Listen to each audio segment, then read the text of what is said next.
Yuk, ketemu lagi dengan Kimupeng 212, masih tetap di channel yang sama. Apa kabar sahabat-sahabat semua? Semoga tetap semangat, kuat, sehat, dan bahagia. Tetap doa bersama kita, semoga bagi yang memiliki masalah diberikan jalan keluar penyelesaian masalahnya. Bagi yang sakit diberikan kesembuhan. Bagi yang kesusahan diberikan kemudahan. Dan lagi-lagi, bagi yang belum subscribe, di subscribe ya, jangan lupa. Baiklah sahabat-sahabat semua, di pembahasan kita kali ini kita akan mengulas fenomena janin atau bayi dalam kandungan hilang. Jadi beberapa waktu belakangan ini, atau mungkin di masyarakat sampai dengan saat sekarang ini, ada beberapa kejadian hamil, terus tiba-tiba pada kehamilan sekian bulan perutnya kempes atau menghilang. Dan hal tersebut seperti biasa di masyarakat kita pada umumnya akan dikaitkan dengan hal gaib atau mistis. Nah, di channel ini kita akan membahas secara singkat saja dari sisi medis dulu pastinya, karena kita tetap harus berpikir secara rasional.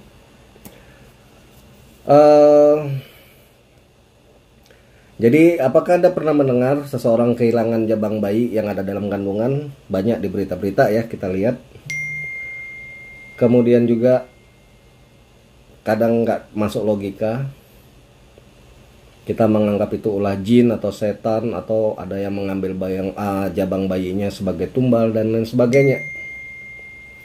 Jadi di dalam dunia medis, kondisi seperti itu disebut dengan black tip ovum,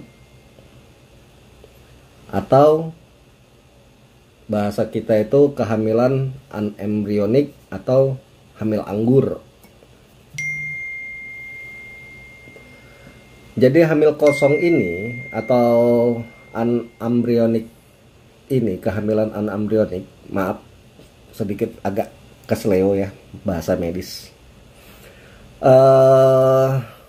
Intinya hamil kosong karena sel telur yang telah dibuai menempel di dinding rahim, tetapi embrio tidak berkembang.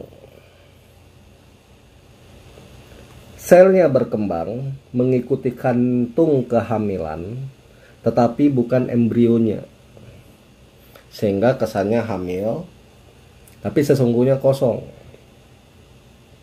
Pada umumnya kejadian ini banyak terjadi di trimester pertama ya. Begitu. Jadi tingkat abnormalitas kromosom tersebut tinggi, sehingga menyebabkan tubuh wanita tersebut mengalami keguguran secara alami. Seperti itu ya, lebih kurang. Jadi bagaimana kita tahu itu black tip ovum atau kehamilan anembrionik? Jadi yang pertama jelas, di kehamilan trimester pertama sampai dengan, kalau saya nggak salah, 28 minggu, itu per 4 minggu sekali wajib memeriksakan kehamilannya.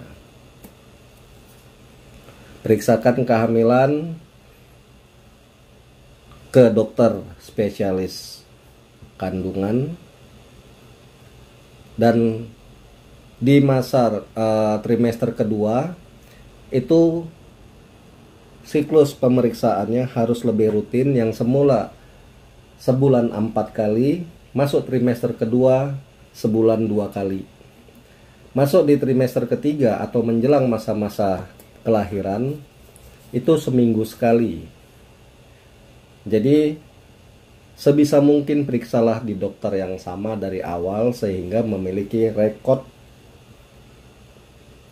kesehatannya, baik dari diameter jabang bayinya, kesehatan ibunya, dan lain sebagainya. Jadi lebih kurang seperti itu secara medis. Kemudian singkat aja karena kita juga bukan orang medis ya, jadi lebih kurang itu yang kita ketahui. Selanjutnya dari sisi non medis, ini kejadiannya sebenarnya dulu banget. Yang pertama bisa disebabkan oleh makhluk gaib. Yang kedua disebabkan oleh manusia yang bersekutu dengan gaib. Yang disebabkan oleh makhluk gaib bisa kejadian sosok gaib, katakanlah sejenis gondoruo, memperkosa seorang wanita dan wanita tersebut hamil, dan pada umumnya sebelum 7 bulan atau maksimal 7 bulan ini kandungannya akan diambil oleh si makhluk tersebut untuk dibawa ke alam gaib. Tapi itu untuk saat sekarang ini jarang-jarang terjadi. Ya, seperti itu. Bisa juga ulah dari manusia atau katakanlah seseorang yang memiliki kemampuan untuk mengambil bayi tersebut dipindahkan ke wanita lain. Jadi di sini konsepnya sama seperti konsep santet, di mana sebuah benda diubah wujudnya menjadi materi dan dimasukkan ke dalam target. Setelah berada di dalam target, wujud materi tersebut diubah kembali menjadi benda. Dan ini juga lagi-lagi sangat-sangat jarang terjadi di era sekarang ini. Kalaupun mungkin ada, kasusnya 1:1 juta, wallahu a'lam. Begitu juga dengan perbuatan dari jin tadi. Nah, kalau secara medis tadi sudah kita jelaskan secara singkat. Kemudian ada pertanyaan, kira-kira bayi tersebut bisa diambil kembali atau tidak? Seperti itu. Nah, di kasus secara medis, bayi tersebut tidak bisa diambil karena dia itu hamil anggur atau hamil bohong. Terlihat seperti hamil, tapi sesungguhnya tidak hamil. Nah, di kasus kedua, dalam dunia mistis, gaib, apabila memang dilakukan oleh perbuatan dukun atau seseorang yang bersekutu dengan gaib atau dari gaibnya itu sendiri, janin tersebut masih bisa diambil dalam jangka waktu tidak lebih dari 7 hari setelah kehilangan. Dicatat 7 hari, tidak lebih ya. Hari ini kejadian, maksimal 7 hari ke depan. Itu secara gaib. Dan dilakukan prosesi-prosesi yang lumayan cukup panjang dan melelahkan untuk menarik kembali janin tersebut. Dan tidak menutup kemungkinan akan terjadi bentrokan baik dengan gaibnya maupun dengan manusia yang bersekutu dengan gaib.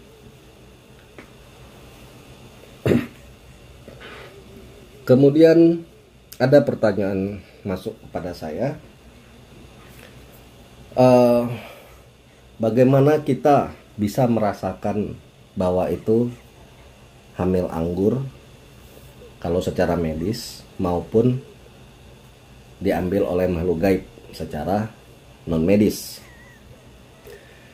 Secara medis bisa dilakukan pemeriksaan USG, ultrasonografi, yang dilakukan secara rutin seperti tadi saya sampaikan. Di trimester pertama sebulan sekali, trimester kedua sebulan 2 kali, trimester ketiga sebulan 4 kali sampai menjelang ke lahiran. Nah, proses-proses seperti ini apabila sudah dilakukan dan tetap terjadi kehilangan seperti itu, tidak menutup kemungkinan ada sangkut paut dengan hal mistis. Jadi sahabat-sahabat semua, tidak semua hal yang terjadi di luar nalar kita itu disebabkan oleh mistis atau gaib. Pertanyaannya, apabila dilakukan oleh makhluk gaib atau orang yang bersekutu dengan gaib, bagaimana kita bisa merasakan? Pada umumnya, berdasarkan pengalaman dan dari apa yang pernah saya pelajari, ketika ada keterkaitan dengan makhluk gaib ataupun orang yang bersekutu dengan gaib ingin mengambil si janin tersebut, biasanya 14 hari sebelum kejadian itu sudah ada gambaran atau rasa yang dirasakan oleh si ibu yang hamil. Sudah ada perasaan sesuatu atau mungkin lewat mimpi seperti itu. Dan kemudian gerakan bayi di dalam janin yang semula normal terlihat agak lebih aktif. Jadi lebih kurang seperti itu ciri-cirinya kalau secara non medis. Jadi mungkin seperti itu yang bisa saya sampaikan, mengingat beberapa waktu lalu juga sempat viral berita-berita tentang janin yang hilang. Semoga dengan video singkat ini bisa membuka wawasan kita, bisa membuka pikiran kita. Tidak selamanya hal di luar logika itu berkaitan dengan mistis atau dengan gaib. Dan kembalikan semua kepada Allah Tuhan yang Maha Esa. Hanya kepada kita bersembah, menyembah diri, bersujud, memohon segala sesuatu. Jangan lupa tetap jaga kesehatan, ikuti dan patuhi protokol kesehatan. Jadi tetap patuhi protokol kesehatan,